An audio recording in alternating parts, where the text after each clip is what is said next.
성주에 맞춰 묵상 기도 드리심으로 8월 첫째 주일 주일 예배를 하나님께 드리겠습니다.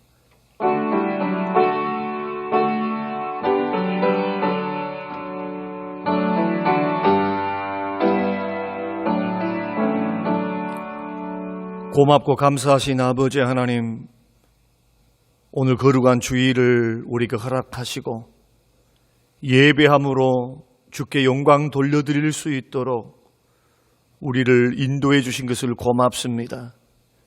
예배가 생명인 줄로 믿습니다. 하나님 아버지, 예배하는 모든 성도님들의 마음속에 신령과 진정으로 또한 사모함과 간절함으로 드려질 수 있는 마음을 주셔서 하나님께 정성을 다해 드리는 귀하고 복된 예배 되게 하옵소서. 특별히 한 주간 동안 살면서 우리 안에 있는 허물과 죄악들, 부지불식간에 지었던 모든 죄들을 주여 회개하오니 자복하오니 십자가의 보혈로 주님 정결케 하시고 깨끗한 심령으로 주의 얼굴을 뵙게 하옵시고, 또한 하나님 앞에 예배할 때에 성령님께서 감동하여 주시고 성령님께서 역사하사 온전히 집중하여 예배할 수 있도록 우리의 영혼과 육체를 붙들어 주시옵소서. 인근각처에 흩어져 있는 많은 믿음의 형제들, 교회에 오고 싶으나 오지 못하는 하나님 또한 귀한 형제자매들이 있습니다. 하나님 마음을 위로해 주시고 어느 곳에 있든지 한마음 한뜻으로 주를 바라보며 예배할 수 있도록 그들의 마음도 위로하시고 붙들어 주옵소서.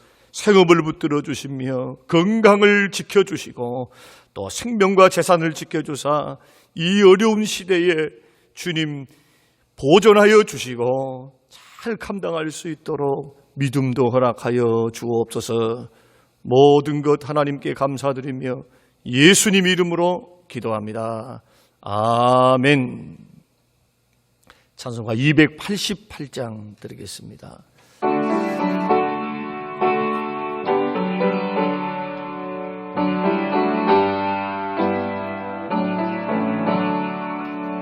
예수를 나의 구주 삼고 성령과 피로서 거듭나니 이 세상에서 내 영혼이 하늘의 영광 누리도다. 이것이 나의 간증이요 이것이 나의 찬송일세. 나 사는 동안 끊임없이 구주를 찬송하리로다. 온전히 주께 맡긴 내 영, 사랑의 음성을 듣는 중에 천사들 왕래하는 것과 하늘의 영광 보리로다. 이것이 나의 간증이요 이것이 나의 찬송일세. 나 사는 동안 끊임없이 구주를 찬송하리로다.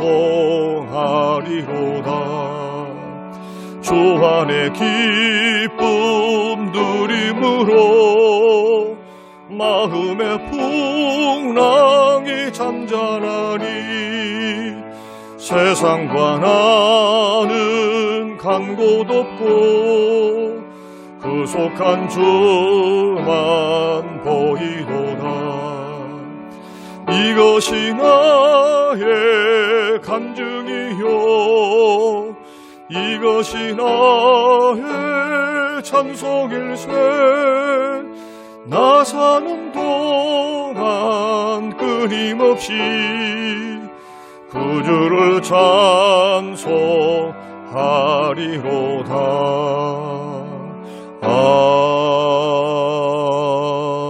아멘. 사도신경으로 신앙 고백하겠습니다. 전능하사 천지를 만드신 하나님 아버지를 내가 믿사오며 그 외아들 우리 주 예수 그리스도를 믿사오니 이는 성령으로 잉태하사 동정녀 마리아에게 나시고 본디오 빌라도에게 고난을 받으사 십자가에 못 박혀 죽으시고 장사한 지 사흘 만에 죽은 자 가운데서 다시 살아나시며 하늘에 오르사 전능하신 하나님 우편에 앉아 계시다가 저리로서 산 자와 죽은 자를 심판하려 오시리라. 성령을 믿사오며 거룩한 공회와 성도가 서로 교통하는 것과 죄를 사하여 주시는 것과 몸이 다시 사는 것과 영원히 사는 것을 믿사오나이다. 아멘. 오늘 이 아침에 주신 하나님의 말씀 요한복음 2장 1절에서 10절 말씀입니다. 요한복음 2장 1절에서 10절. 사흘째 되던 날 갈릴리 가나에 혼례가 있어 예수의 어머니도 거기 계시고 예수와 그 제자들도 혼례의 청함을 받았더니 포도주가 떨어진지라. 예수의 어머니가 예수에게 이르되 저들에게 포도주가 없다 하니 예수께서 이르시되 여자여 나와 무슨 상관이 있나이까? 내 때가 아직 이르지 아니하였나이다. 그의 어머니가 하인들에게 이르되 너희에게 무슨 말씀을 하시든지 그대로 하라 하니라. 거기 유대인의 정결 예식을 따라 두세 통 드는 돌 항아리 6이 놓였는지라. 예수께서 그들에게 이르시되 항아리에 물을 채우라 하신즉 아기까지 채우니 이제는 떠서 연회장에게 갖다 주라 하시매 갖다 주었더니 연회장은 물로 된 포도주를 맛보고는 어디서 났는지 알지 못하되 물 떠온 하인들은 알더라. 연회장이 신랑을 불러 말하되 사람마다 먼저 좋은 포도주를 내고 취한 후에 낮은 것을 내거늘 그대는 지금까지 좋은 포도주를 두었도다 하니라. 예수께서 이 첫 표적을 갈릴리 가나에서 행하여 그의 영광을 나타내심에 제자들이 그를 믿으니라. 아멘. 오늘 8월 첫째 주일 주시는 하나님 말씀은 예수를 믿는다는 것은 변화되는 것을 말합니다 라는 제목으로 함께 말씀을 나누겠습니다. 변화를 좋아하는 사람이 있는가 하면은 변화를 싫어하는 사람이 있습니다. 또 어떤 사람은 빠른 변화를 원하는 반면에 어떤 사람은 천천히 변화되기를 원하기도 합니다. 어느 시대든지 어느 단체든지 또 변화의 정도를 따라서 수구파, 보수파, 개혁파, 중도파, 진보파 이렇게 해서 여러 세력들 간에 항상 긴장과 갈등이 존재합니다. 특별히 정치, 경제, 문화 등등 모든 분야에서도 성향의 차이 때문에 드러나는 갈등, 긴장이 있습니다. 그것은 사회생활에도 예외는 아닙니다. 부모와 자녀들 간에 이러한 변화의 정도를 따라서 갈등이 생길 수 있고 부부 간의 갈등이 또 어떤 조직 간의 갈등이 일어날 수 있습니다. 특별히 종교적인 면에서는 신앙적인 면에서는 특별히 중요합니다. 기독교를 가리켜서 프로테스탄트다, 개신교다 이렇게 말을 하는데 이 말 자체가 개혁과 변화의 종교다라는 뜻을 갖고 있습니다. 로마 가톨릭이 하나님의 말씀을 떠나서 엉뚱한 교리로 많은 사람들을 잘못 인도하고 있을 때에 그 로마 교황청을 향해서 개혁의 깃발을 내세운 것, 이것이 바로 개신교의 출발점이 되었습니다. 그러므로 예수를 믿는다는 것은 무엇일까? 도대체 예수를 믿는다는 것이 무엇인가라고 질문을 한다면 그것은 복음을 듣고 삶과 마음이 변화되는 것이다 라고 말씀을 정의를 내릴 수가 있겠습니다. 기독교는 본질적으로 변화의 종교입니다. 기복 종교가 아닙니다. 빛과 소금의 사명을 감당하기 위해서 세상을 변화시키는 것, 예수 믿고 구원받은 하나님의 백성들이 구원받아서 믿음으로 의롭다함을 받아서 나만 혼자 천국 가는 것이 아니고 주변을 빛과 소금이 되어서 변화시키는 것, 그래서 결국 하나님께 영광이 되게 하는 것, 그들도 예수 믿게 하는 것, 이것이 말로만 복음으로만이 아니라 삶과 인격을 통해서 변화의 모습을 통해서 증거하라라는 것이 우리 주님의 명령이었습니다. 그렇기 때문에 예수를 믿으면 바꿔야 할 것들이 굉장히 많습니다. 나의 생각을 바꿔야죠. 예수님의 생각으로 바꿔야 돼요. 나의 견해, 나의 생각, 나의 판단을 예수님의 생각, 예수님의 뜻, 예수님의 판단과 견해로 바꾸는 것, 이것이 예수 믿는 것입니다. 또한 행동의 기준도 바꿔야 됩니다.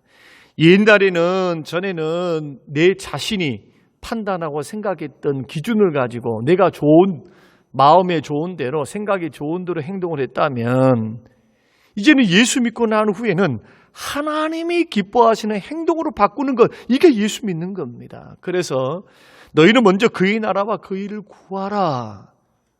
삶의 우선순위도 바꿀 것을 우리 주님은 우리에게 요구하셨습니다. 때로는 교회 안에서도 예전부터 내려오던 전통들도 성경적으로 바꿔야 될 필요도 있습니다. 우리가 아무리 전통이 중요하다 할지라도 하나님의 말씀에 맞지 않는 전통이라면 과감하게 개혁해야 됩니다. 심지어는 예수 믿는다는 것은 삶의 목적을 바꾼다는 뜻입니다. 지금까지는 출세와 성공이 목적이었다면 이제는 나를 위해서 십자가에 죽어주시고 나를 위해서 피 흘리시고 영원한 천국을 주신 그 주님의 영광을 위해서, 영광을 돌려드리는 것을 나의 삶의 목표로 삼고 먹든지 마시든지 무엇을 하든지 하나님의 영광을 위해서 주님을 계산하면서 주님을 생각하면서 언행심사와 우리의 삶을 만들어가는 것, 이것이 예수 믿는 것입니다. 그러므로 여기에는 결단이 필요합니다. 결단. 변화가 제일 느린 곳이 세 군데가 있다고 합니다. 그곳이 어디냐 하면은 첫째가 군대, 두 번째는 공직사회, 그 세 번째가 교회라고 합니다. 뭔가 한 가지 일을 하려면은 그 일이 추진되기까지, 변화가 느리다는 것은 시간이 많이 걸린다는 겁니다. 그만큼 교회도 군대도 공직사회도 여러 가지 변화될 수 없는 조건들을 갖췄다고 생각할 수가 있습니다. 그럼에도 불구하고 이 시대가 어느 시대입니까? 변화무쌍한 시대입니다. 변화되지 않고서는 살아남을 수 없는 시대입니다. 본질적인 것은 변해서는 안 돼요. 복음은 변해서는 안 되고 진리도 변해서는 안 되지만은 이 시대의 문화의 옷을 입고 이 교회가 복음을 내용을 담아야 되기 때문에 현대인들의 취향, 현대인들의 모습, 현대인들의 관심사, 현대인들이 추구하는 방법, 이런 것들, 비본질적인 것들은 교회가 수용해서 빠르게 변화돼야 됩니다. 어른들만 좋다고 어른들을 좋아하는 예배 스타일, 어른들을 좋아하는 어떤 프로그램, 이런 것만 갖고 있으면 젊은이들이 교회를 떠날 수밖에 없습니다. 교회도 신앙에 따라서, 시대의 흐름을 따라서 변화해야 됩니다. 신앙생활도 마찬가지입니다. 복음은 변할 수 없습니다. 말씀은 변할 수 없습니다. 믿음은 변할 수 없습니다. 그러나 신앙생활의 삶은 변할 수 있습니다. 신앙삶의 생활의 패턴은 변해야 돼요. 5년 전과 10년 전과 똑같으면 문제입니다. 여러분, 10년이 지나도 전혀 변화가 일어나지 않는다. 성장이 없다. 이것은 결코 주님이 기뻐하시는 신앙의 모습이 아닙니다. 그러나 몇 년 만에 변화되고 새로워지고 성장하고 달라져서 안수집사되고 권사되고 직분을 맡고 하나님의 교회의 기둥이 되시는 분들도 있습니다. 심지어는 아내가 놀라고, 남편이 놀라고, 자녀들이 놀라고, 부모가 놀라고, 예수 믿고 은혜를 받아서 삶이 변하고 마음과 태도가 생각이 변해서 영적으로 성장하는 모습 보는 것, 사람도 즐거운데 하나님은 얼마나 기뻐하시고 얼마나 좋아하실까요? 사랑하는 성도 여러분, 하나님은 우리가 변화되기를 원하십니다. 예수 믿기 이전의 모습 그대로 있는 것을 결코 원하지 아니하십니다. 여러분, 살아있는 생명체는 변합니다. 살아있는 생명체는 성장합니다. 그러나 죽어있는 생명체는 그대로입니다. 퇴보합니다. 썩습니다. 없어집니다. 사라집니다. 그러므로 요한복음 15장의 말씀 보면은 예수님은 하나님이 열매 맺기를 원하신다. 하나님이 열매를 보기를 원하신다. 택한 하나님 믿음의 백성들, 주 안에 있는 예수 안에 거하는 백성들이 열매를 풍성하게 많이 맺으면 하나님이 영광을 받으신다. 잎사귀를 원하시는 것이 아니라 하나님은 열매를 원하신다. 그런데 놀라운 사실은 예수님을 만난 사람치고 하나같이 변화된 삶을 살지 않는 사람이 없었습니다. 하나같이 다 변화되었습니다. 여러분, 베드로를 보십시오. 예수를 만나고 난 후에 실수도 하고 실패도 했지만 성령 충만을 받고 난 후에는 예수를 부인했던 자가 3,000명을 회개시키는 위대한 전도자로 변화되었습니다. 예수님을 핍박했던 사도 바울은 다메섹 도상에서 바울로 변화됐죠. 예수 만나서 변화됐습니다. 예수를 핍박하고 예수 믿는 자를 사로잡았던 그가 예수를 위해 목숨을 걸고 교회를 세우고 복음을 증거하는 복음의 일꾼이 되었습니다. 세리장이었던 동족의 피를 빨아먹고 살았던 삭개오, 예수를 만나자 변화됐습니다. 그 크신 사랑과 그 크신 은혜에 감동받고 은혜를 경험하고 나자 율법보다도 더 높게 배상해 주는 그러한 사람으로 과감하게 담대히 변했던 모습들을 우리는 성경을 통해서 보게 됩니다. 창녀가 예수를 만나서 새 사람이 되었습니다. 모든 잘못된 삶을 고치기도 했습니다. 오늘 본문에는 어떻습니까? 예수님은 심지어 물을 변하여 포도주가 되게 하셨습니다. 이 기적을 통해서 예수님이 메시아시고 예수님이 만주의 주가 되심을 그 주변 사람에게 알리시는 첫 번째 기적이었습니다. 물로 포도주를 만드셨다라는 그 사건은 예수님이 메시아 되시고 하나님 되심을 선포해서 그것을 봤던 제자들이 예수를 믿었다라고 오늘 본문 12절에서 말씀하고 있는 것처럼 11절 12절에서 예수님이 기적을 통해서 예수님의 정체성을 드러내는 사건, 그러면서도 왜 물이 포도주로 변하는가? 여기에는 변화를 시키시는 주체가 예수님이시고 예수님은 반드시 맹물과 같이 맛이 없고 색깔도 없고 향기 나지도 않는, 사람에게 기쁨을 주지 않는 이 물에서 사람들에게 색깔도 있고 맛도 있고 향기도 주고 즐거움도 주는 이를 즐거움을 주는 인생, 맹물과 같이 맛없는 인생에서 사람들을 기쁘게 하고 주변을 새롭게 하고 잔치를 벌이게 만드는 놀라운 사람으로서의 이 변화의 주체가 예수님이시고 그 변화를 원하심을 물로 포도주를 만드는 사건을 통해서 말씀하셨습니다. 그러므로 예수를 믿게 되면 변화가 되는데 첫 번째 변화가 뭡니까? 신분이 변화합니다. 왕 같은 제사장, 택하신 족속, 하나님의 자녀. 과거에는 마귀의 자녀였고 진도의 아들이었고 영원한 지옥 형벌이 기다리고 있었는데 이제는 죄사함을 받고 영원한 영생을 얻고 하늘나라 시민권이 되었고 왕 같은 제사장, 존귀한 자리로 하나님의 자녀의 반열에 누가 세우셨습니까? 하나님이 세워주셨습니다. 누구를 통해서? 예수를 통해서, 예수를 믿음으로. 이게 첫 번째 변화요. 두 번째 변화는 삶의 내용이 변합니다. 맹물과 같은 인생이 예수를 영접하고 난 후에는 색깔이 있고 맛이 있고 향기나는 포도주와 같은 인생, 주변을 즐겁게 하고 잔치를 더 잔치답게 만드는 그러한 사람으로 변화되어진다. 고린도후서 5장 17절 그런지 누구든지 그리스도 안에 있으면 새로운 피조물이라.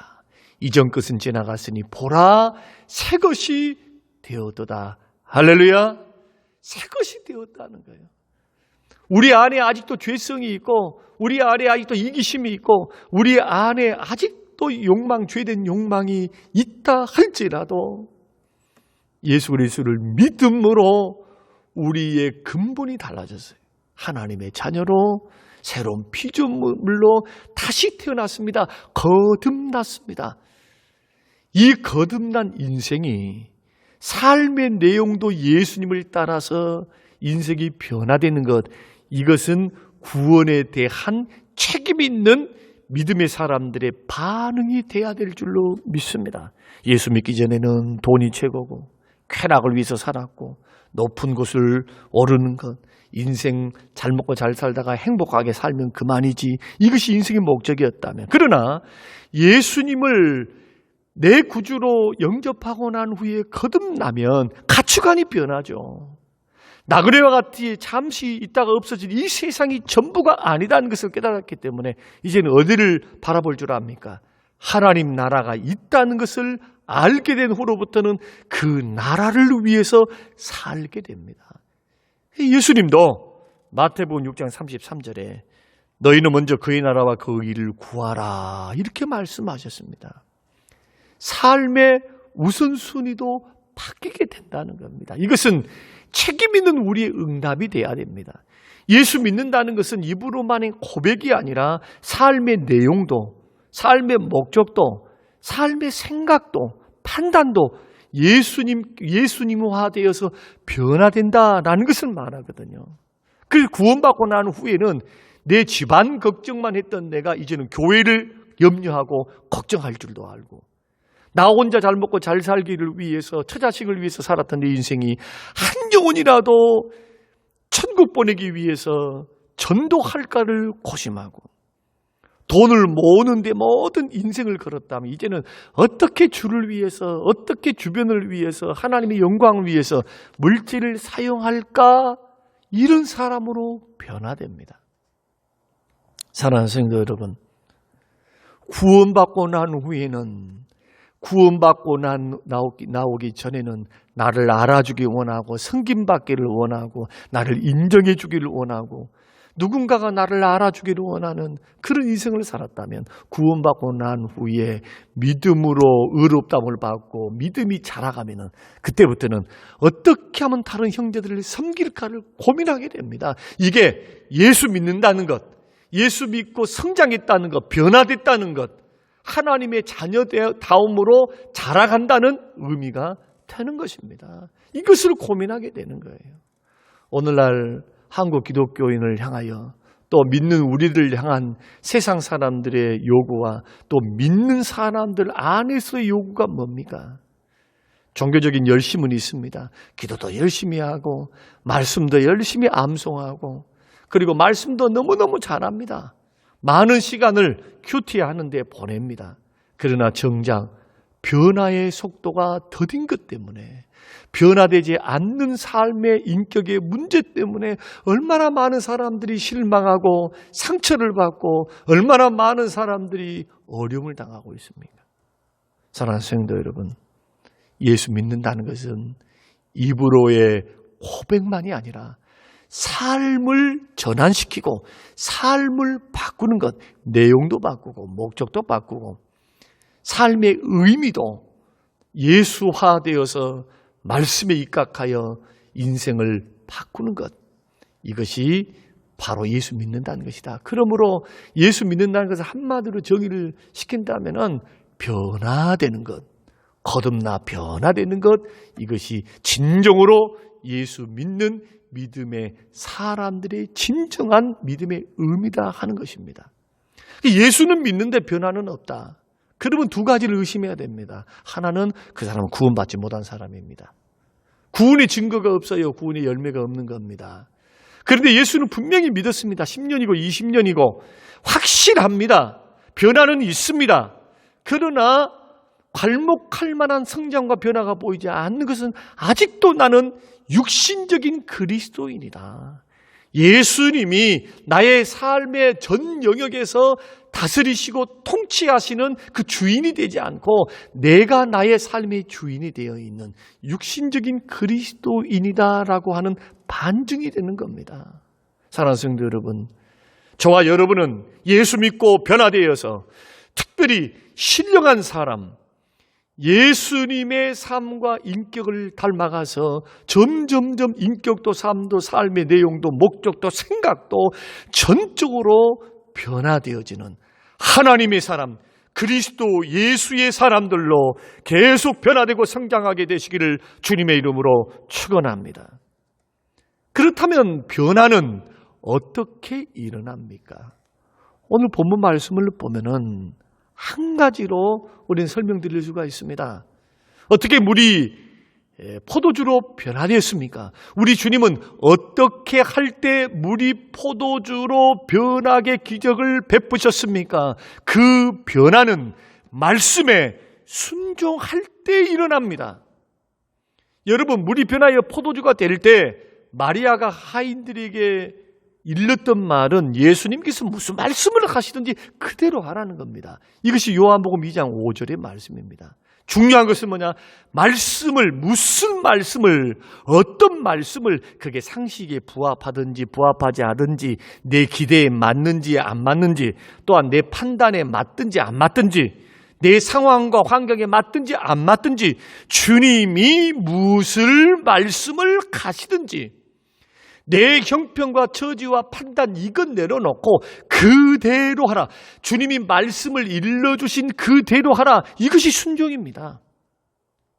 성경적인 순종은 하다가 마는 것이 순종이 아니고 하나님이 말씀이 이르는 것까지 따라가는 것, 그게 순종입니다. 예를 들어서 사무엘의 상에서 아말렉을 진멸하라. 사울에게 하나님 말씀하셨습니다. 한 사람도 남기지 말고 짐승들도 남기지 말라. 절대로 불쌍히 여기지 마라.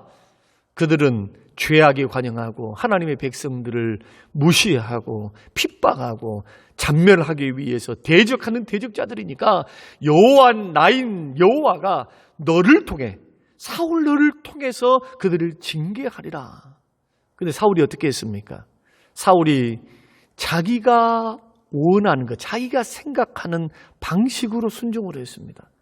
그는 아각을, 아말렉의 왕이었던 아각을 살리고 살찐 송아지와 살찐 것들은 다 가지고 이스라엘 경내로 돌아왔습니다. 돌아와서 사무엘에게 말하고 백성들에게 말하기를 여호와의 말씀에 내가 순종하였나이다.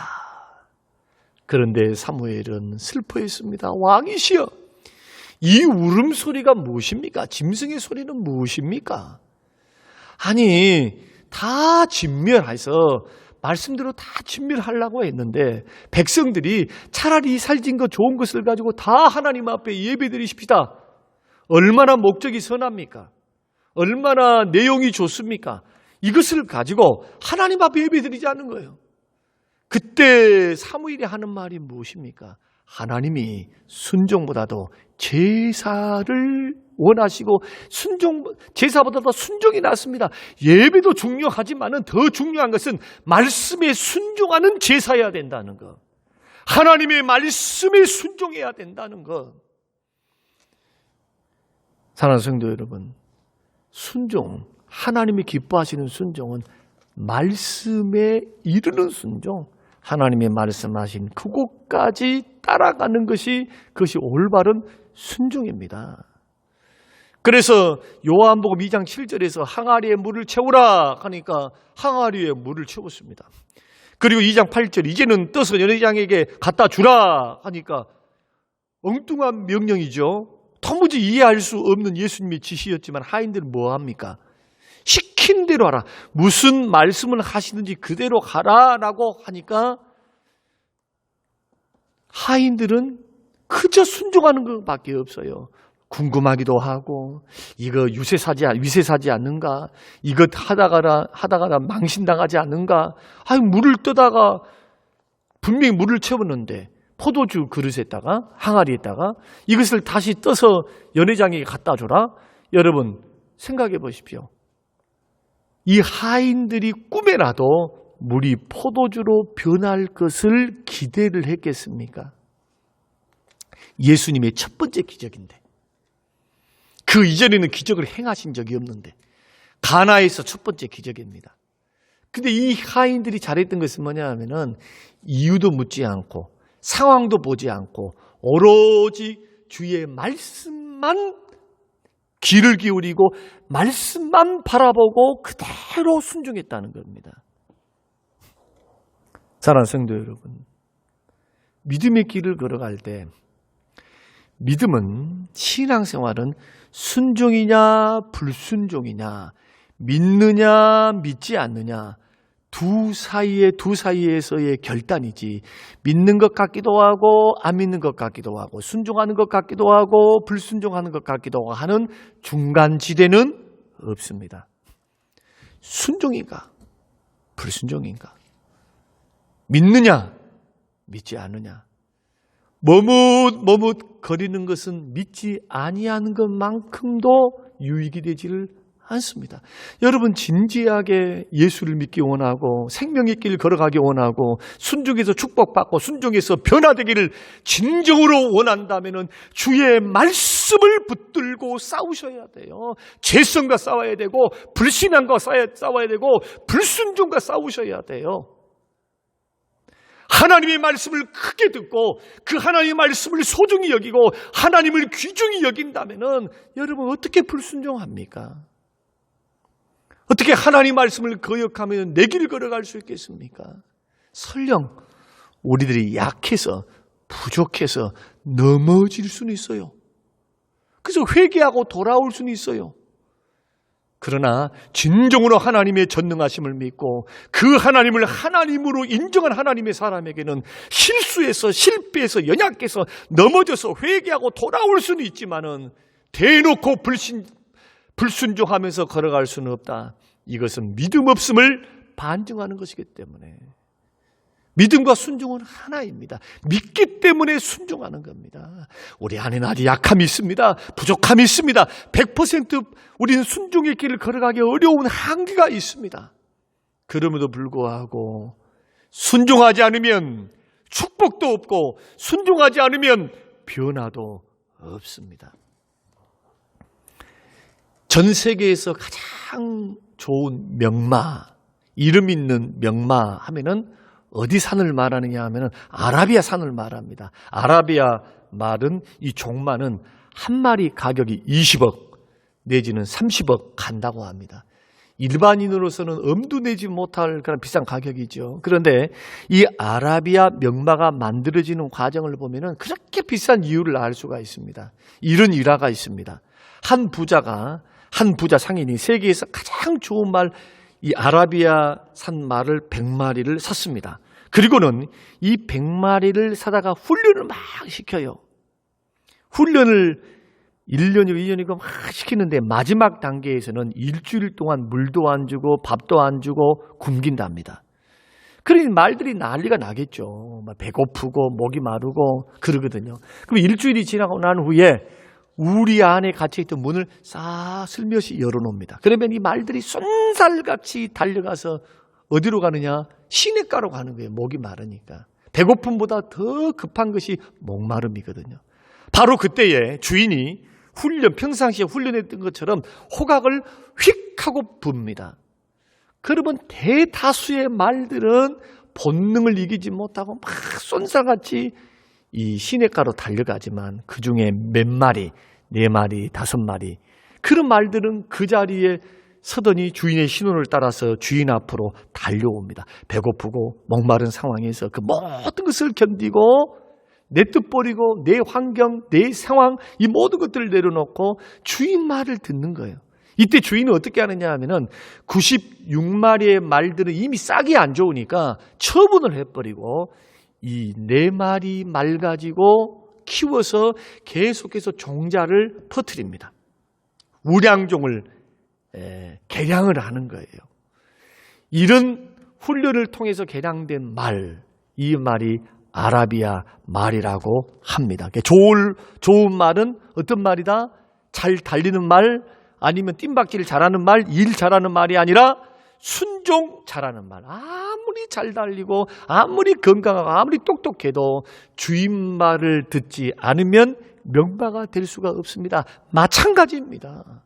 우리도 하나님의 말씀에 순종할 때에 비로소 변화의 기적을 체험할 수 있는 줄로 믿으시길 바랍니다. 지금 이 시대에는 어느 때보다도 변화를 요구하고 있습니다. 그리스도인다운 그리스도인을 만나기를 원한다. 예수 닮은 예수의 사람을 나는 만나기를 원한다.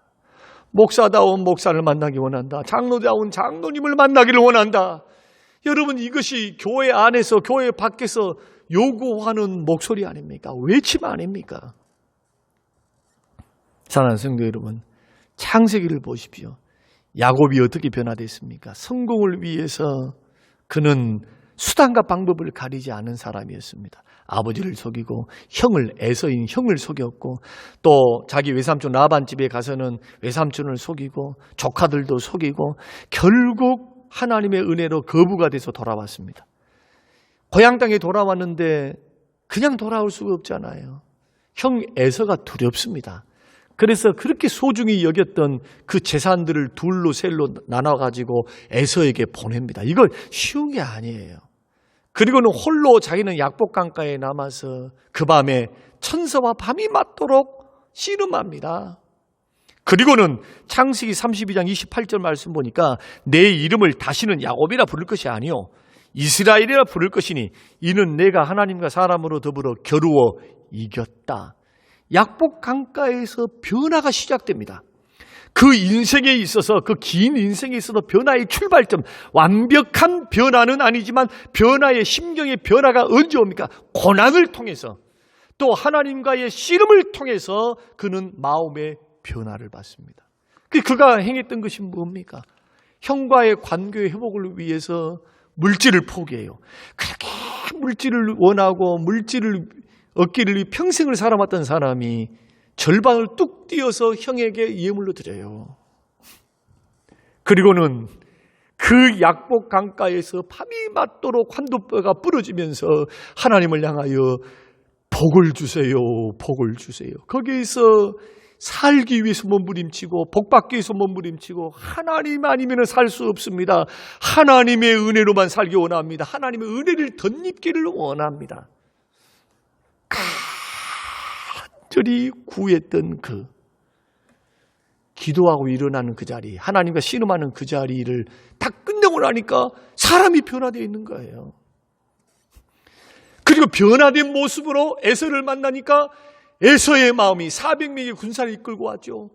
에서가 그 변화된 야곱의 모습을 보고 마음이 녹아내립니다. 그런 성경이 뭐라고 말씀합니까? 둘이는 제외하면서 서로 포옹을 하고 눈물로 제외하는 만나는 그 기록을 읽고 우리 마음에 감동을 받습니다. 사랑하는 성도 여러분, 이처럼 모든 변화는 나부터 먼저 시작돼야 됩니다. 말씀에 순종을 하고 하나님의 은혜 있기를, 여러분 이 야곱처럼 하나님의 은혜 없이 이스라엘이라 나의 인격을 변화시킨 출발이 이름을 변화시키는 거잖아요. 이름은 나의 인격을 말합니다.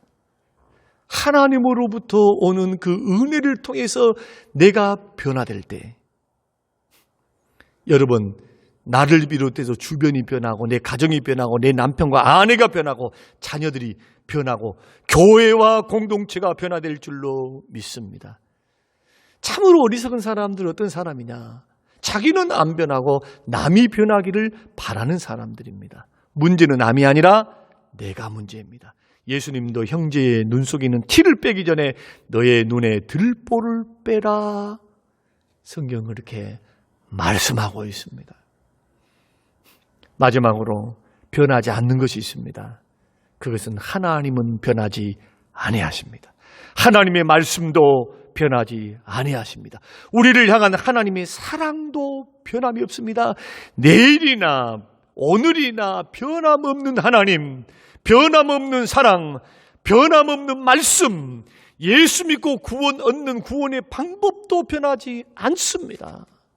그러므로 믿음의 길을 걸어갈 때 우리 인생을 변함이 없으신 그분께 나의 인생을 맡길 수 있습니다. 인생을 걸 수 있습니다.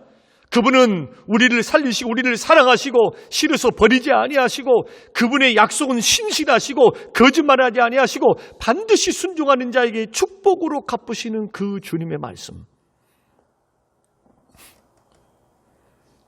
그러므로 예수 믿는다는 것은 가만히 있는다는 것도 아니고 입으로만 믿는다고 고백하는 것도 아니고 이처럼 변화돼서 자라나는 것이 예수를 진정으로 믿는 참된 믿음이라는 것을 우리는 요한복음 2장을 통해서 살폈습니다.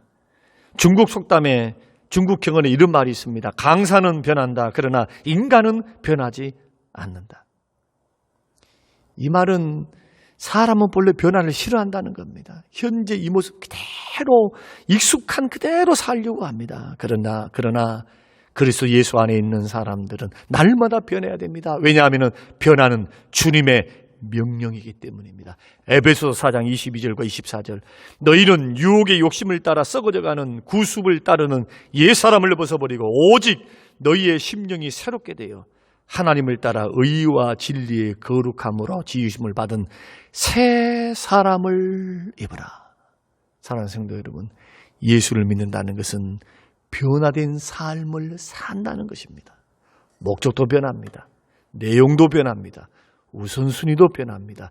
예수 그리스도를 중심으로 예수님의 말씀을 중심으로 나의 삶이 재편되고 내 삶이 변화되는 것, 그리고 나의 인격, 삶의 내용도 변화되는 것, 인격도 변화되는 것, 이것이 진정으로 예수 믿는다는 의미라는 사실을 알고 이러한 변화는 하나님 말씀에 순종할 때 야고비처럼 사생결단하여 하늘 아버지로부터 은혜를 채움받고 은혜를 공급받을 때만이 사람이 변화가 될 수 있다는 사실을 기억하고 말씀 순종과 이 은혜 받음에 여러분 더 최선을 다해서 여러분 의지를 드림으로 저와 여러분 안에 변화의 놀라운 역사를 통해 주변 사람들이 하나님께 영광을 돌려드리고 우리는 말씀 순종을 통해서도 축복받는 하나님의 사람들이 다 되시기를 주님의 이름으로 축원합니다.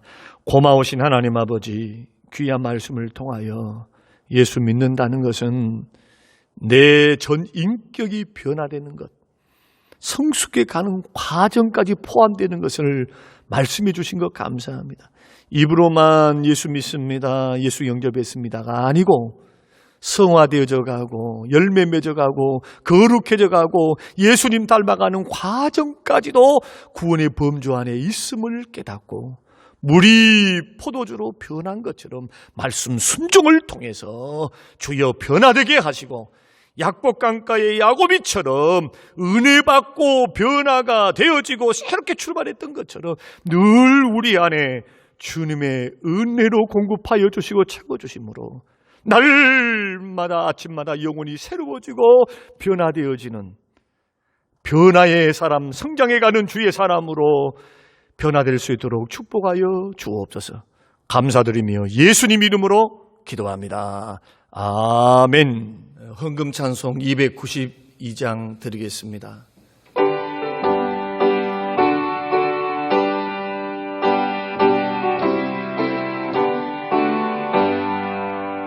주 없이 살 수 없네 죄인의 구주여 그 귀한 보배 피로 날 구속하소서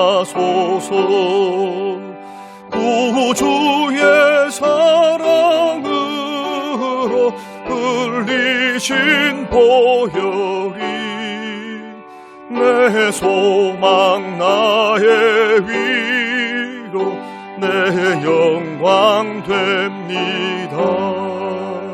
주 없이 살 수 없네. 나 혼자 못 서리. 힘없고 부족하며 지혜도 없도다.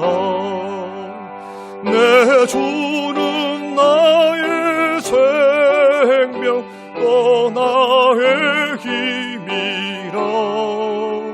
주님을 의지하여 지혜를 얻으리. 주 없이 살 수 없네. 내 주는 아신다.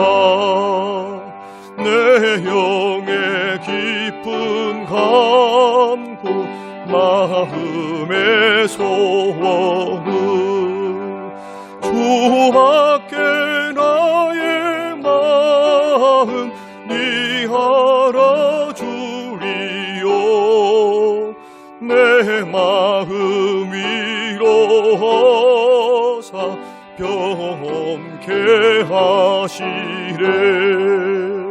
주 없이 살 수 없네.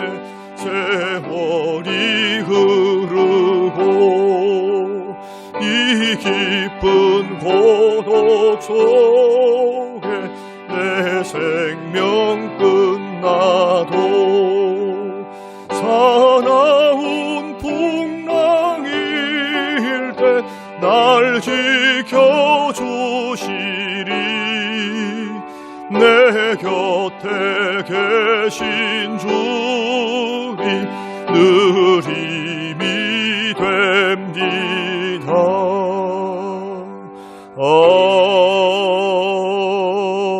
아멘. 고마우신 하나님 아버지, 생명처럼 귀하게 여기는 헌물을 주 앞에 믿음과 정성으로 드리게 하시오니 감사합니다. 믿음으로 드린 손길들, 열의 하나를 주께로 구별하여 하나님이 물질의 주인임을 고백하며 믿음으로 드리는 손길, 감사로 하나님을 영화롭게 빈손 들지 말라고 하신 주의 말씀을 따라서 주 앞에 예배할 때에 하나님 앞에 헌신하며 드려지는 물질, 또 목적을 따라 드리는 귀한 헌물을 주여 받아주시옵소서.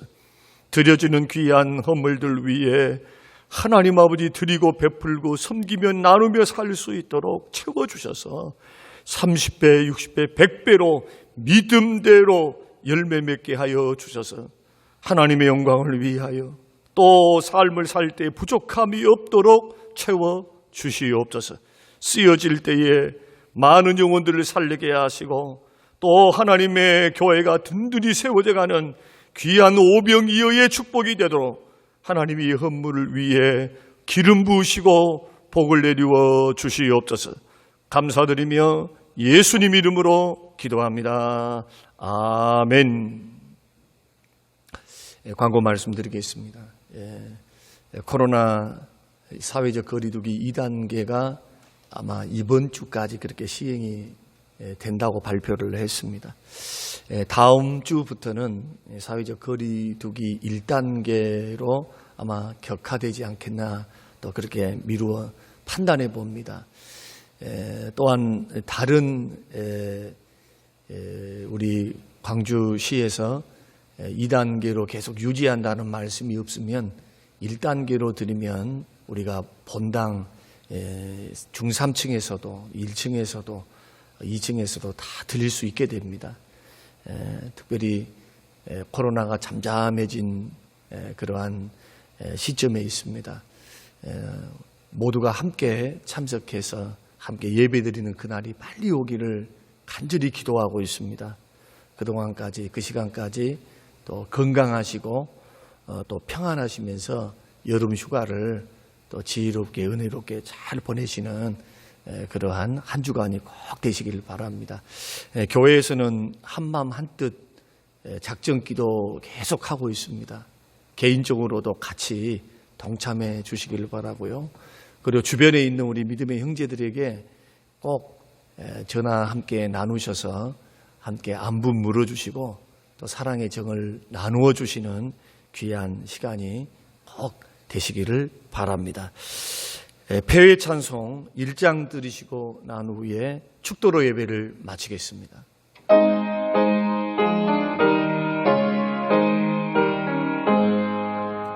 만복의 그런 하나님, 온 백성 찬송 드리고 저 천사여 찬송하세. 찬송 성부 성자 성령 아멘.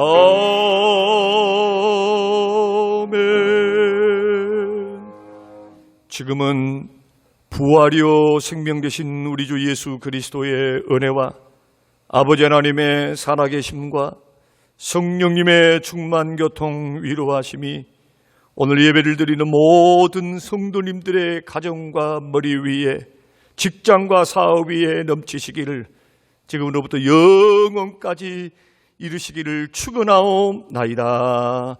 아멘.